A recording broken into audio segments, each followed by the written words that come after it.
What if this song on fathers was rewritten for our mothers? మదిలో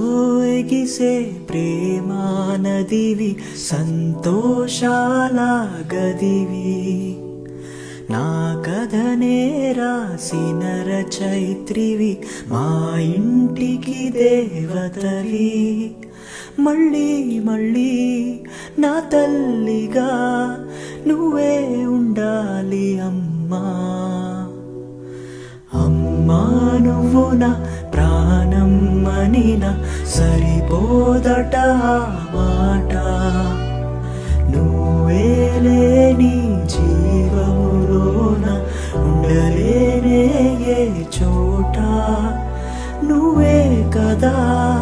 నా ఊపిరి సితార నా